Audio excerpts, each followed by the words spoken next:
Baik, bismillahirrahmanirrahim. Assalamualaikum warahmatullahi wabarakatuh. Halo semuanya, perkenalkan nama saya Muhammad Rizal Suriksan dengan NIM 444-123-0111 kelas 4A Ekonometrika. Pada kesempatan kali ini saya akan membahas terkait dengan regresi linear sederhana pada penerapan ke dalam aplikasi SPSS.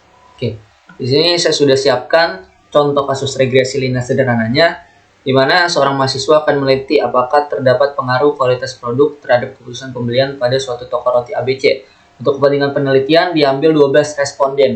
Nah, berikut merupakan tabel yang sesudah sajikan. X merupakan kualitas produk dan Y merupakan keputusan pembelian. Oke. Baik, selanjutnya kita akan beralih ke Microsoft Excel. Dan di sini saya sudah sajikan juga nilai dari variabel X dan variabel Y-nya. Nilai-nilai ini akan kita olah datanya nanti dan kita copy untuk kita tampilkan di aplikasi SPSS. Oke. Selanjutnya kita buka aplikasi SPSS di bagian data view ini, kemudian kita copy di bagian sini. Baik, setelah kita copy datanya, kita akan masuk ke variable view untuk memberikan nama dari masing-masing variabel. Pertama adalah variabel X, dan untuk yang kedua adalah variabel Y. Untuk pelabelannya sesuai dengan yang tadi, X merupakan kualitas produk, dan Y merupakan keputusan pembelian.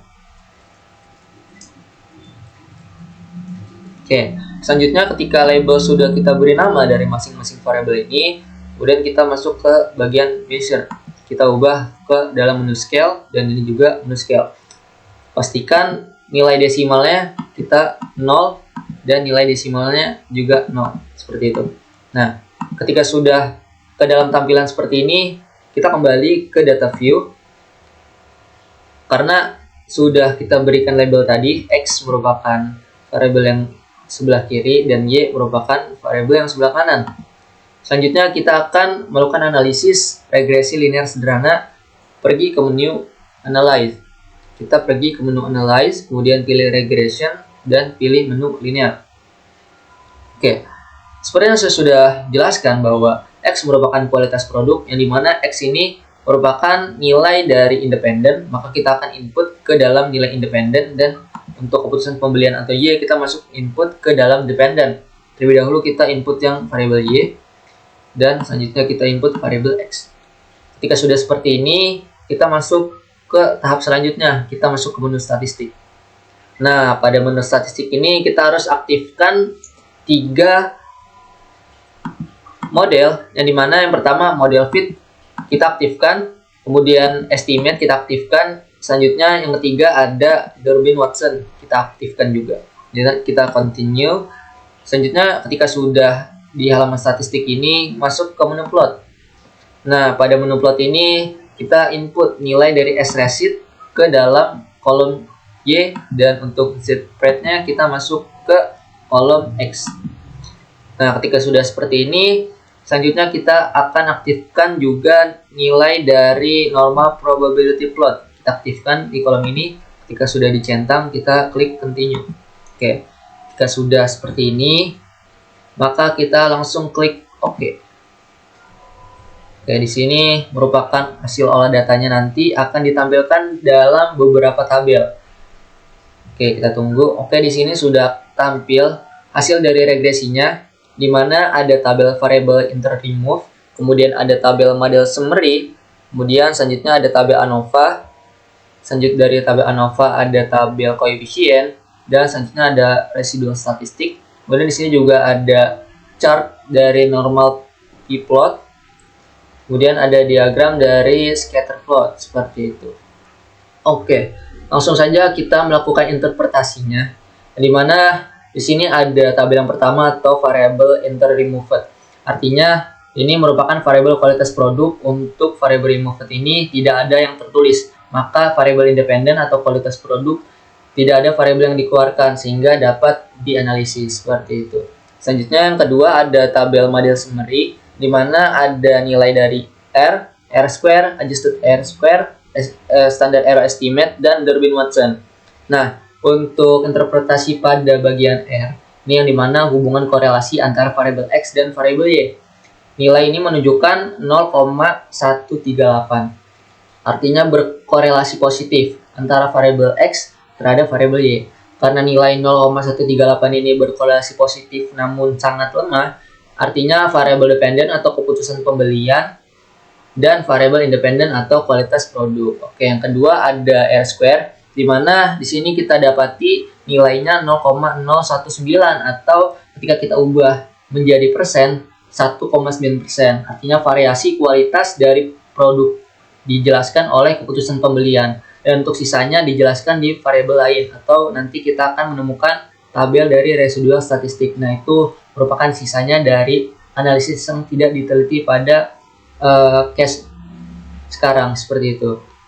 Oke, selanjutnya kita masuk ke adjusted R-square, di mana nilai adjusted R-square ini minus 0,079, menunjukkan bahwa model regresi ini belum mampu menjelaskan hubungan variabel X dan Y dengan baik. Oke, selanjutnya ada standar error of estimate yang dimana merupakan nilai prediksi kesalahan. Di sini kita dapati nilainya 5,249, artinya nilai ukuran kesalahan ini diprediksi nilainya 5,249. Selanjutnya ada di bagian sebelah sini ada Durbin-Watson di mana nilainya 2,166. Nah, jika rentang 1 sampai dengan 4 dapat disebut autokorelasi, sehingga pada kasus ini dapat dihitung atau terdapat nilai pada kasus ini.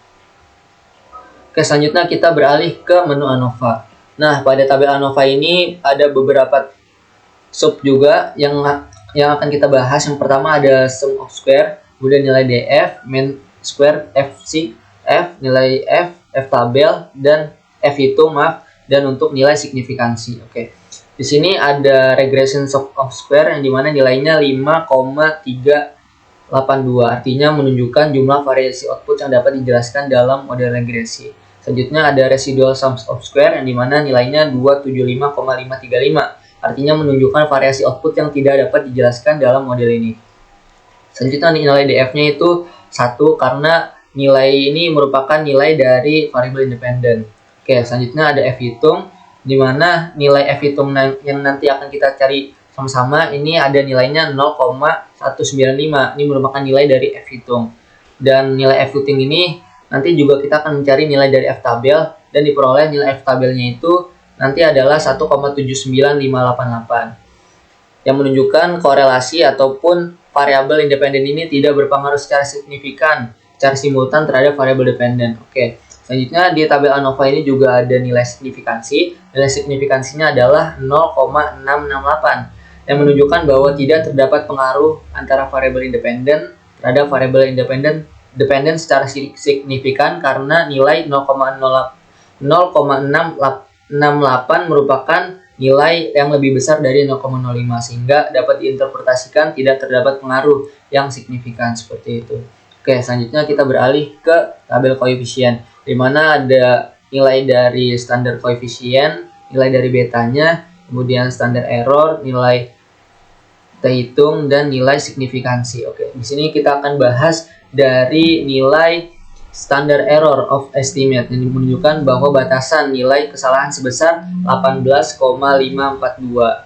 Oke, selanjutnya pada nilai dari hitungnya didapatkan nilai 2,872 yang kita interpretasikan dari T-tabel, bahwasannya nilai T-tabelnya adalah 1,79588. Artinya dapat diinterpretasikan bahwa nilai T hitung ini lebih kecil dari nilai T-tabel seperti itu.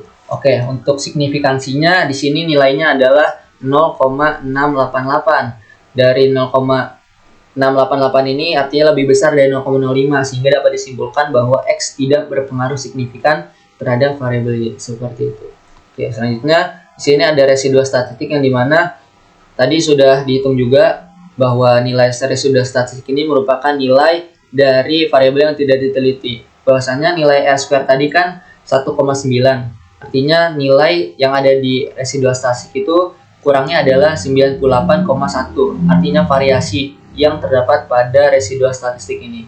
Oke, selanjutnya di sini ada grafik p-plot, di mana dari grafik p-plot ini digunakan untuk mengevaluasi apakah residual atau kesalahan prediksi ini mengikuti distribusi normal. Dan berdasarkan data yang sudah kita olah tadi, bahwasannya disimpulkan pada kasus ini terdistribusi normal karena nilai dari titik-titik ini merepresentasikan antara variabel kedua variabel seperti itu.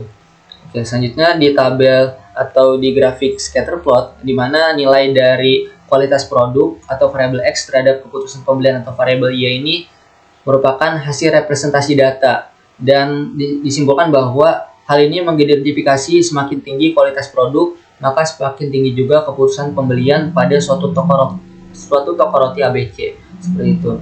Oke, selanjutnya kita akan beralih ke dalam interpretasi pada PPT kita. Selanjutnya untuk interpretasi ini kita akan mencari nilai dari F tabel, di mana nilai dari F tabelnya ini cara mencarinya adalah, kan diketahui nilai P value-nya kita adalah 0,05. Kemudian nilai N-nya itu merupakan nilai dari sampel, artinya 12. Kemudian rumus dari nilai DF-nya ini adalah N-1, artinya 12 dikurang 1. Dapat nilainya adalah 11. Maka karena nilai dari P value-nya 0,05, maka kita akan mencari nilai dari T tabelnya, yaitu dengan DF-nya 11. Maka kita akan menemukan nilai T tabelnya adalah 1,79588. Selanjutnya ditemukan juga nilai daripada persamaan regresi linear sederhana, di mana dinyatakan oleh persamaan Y sama dengan 53,25 plus 0,103x. Dari persamaan di atas dapat diketahui bahwa nilai konstanta dapat diartikan jika kualitas produk ini secara konstan, maka keputusan pembelian akan diperoleh sebesar 53,25. Sedangkan jika nilai B ini dapat menunjukkan peningkatan satu satuan, maka akan meningkat sebesar 0,103. Seperti itu. Oke, sini kita masuk ke dalam uji T dan uji signifikansi. Seperti yang saya sudah jelaskan tadi, bahwasannya kita harus merumuskan dulu nih. Rumusan yang pertama, jika T hitung lebih besar dari T tabel dan nilai signifikansi kurang dari 0,05, maka dapat disimpulkan bahwa terdapat pengaruh signifikan antara variabel independen dan dependen. Kedua, jika T hitung kurang dari T tabel dan nilai signifikansi 0,05 ini kurang dari signifikan, jika T hitung kurang dari T tabel dan nilai signifikansi lebih besar dari 0,05, maka dapat disimpulkan bahwa tidak terdapat pengaruh signifikan antara variabel independen dan dependen. Nah, berdasarkan dari output yang sudah kita olah, diperoleh uji T. Nilai T hitungnya sebesar 0,442, artinya lebih kecil dari T tabel 1,79, yang menunjukkan tidak terdapat pengaruh yang signifikan. Dan nilai signifikansinya kita dapatkan nilai 0,668, artinya lebih besar dari 0,05, yang berarti pengaruh tersebut tidak signifikan secara statistik. Maka dari itu dapat disimpulkan bahwa tidak terdapat pengaruh yang signifikan antara kualitas produk terhadap keputusan pembelian.